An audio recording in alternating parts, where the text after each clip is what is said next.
যারা হচ্ছে করোনার টিকা নিছেন তারা হয়তো খেয়াল করে দেখবেন যে করোনার টিকা নেওয়ার কয়েক মাসের মাথায় বা এখন হয়তো দেখবেন যে অনেকের চর্মরোগ জনিত বা অ্যালার্জি, চুলকানি এই ধরনের বা হচ্ছে হাঁপানির জনিত রোগ অথবা ঠান্ডা এই জনিত রোগগুলো খুবই বেড়ে গেছে। আমি ওই জিনিসটা খেয়াল করছি, আমাকে অনেকে মেসেজ করছেন। অ্যাকচুয়ালি হচ্ছে দেখা গেছে যারা করোনা টিকাগুলো নিয়েছেন, যে ফাইজার বা হচ্ছে বিভিন্ন ধরনের অ্যাস্ট্রাজেনিকা এইগুলো যারা নিছেন, তো তাদের ম্যাক্সিমাম পিপলেরই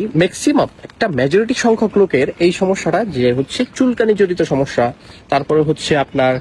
হার্টের সমস্যা, তারপরে হচ্ছে আপনার ঠান্ডা জনিত সমস্যা,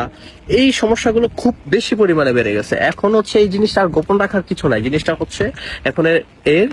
নিউজটাও হচ্ছে খুব শীঘ্রই দেখলাম প্রকাশিত হয়েছে কয়েকটা ওয়েবসাইটে, যে যারা টিকাগুলো নিছেন এবং 1 এবং 2, ফাইজার 1, ফাইজার 2 এবং 3 নাম্বার ডোজ পর্যন্ত যারা নিছেন, তাদের 3 নাম্বার ডোজ পর্যন্ত যারা নিছেন তাদের হার্টের রোগের সম্ভাবনা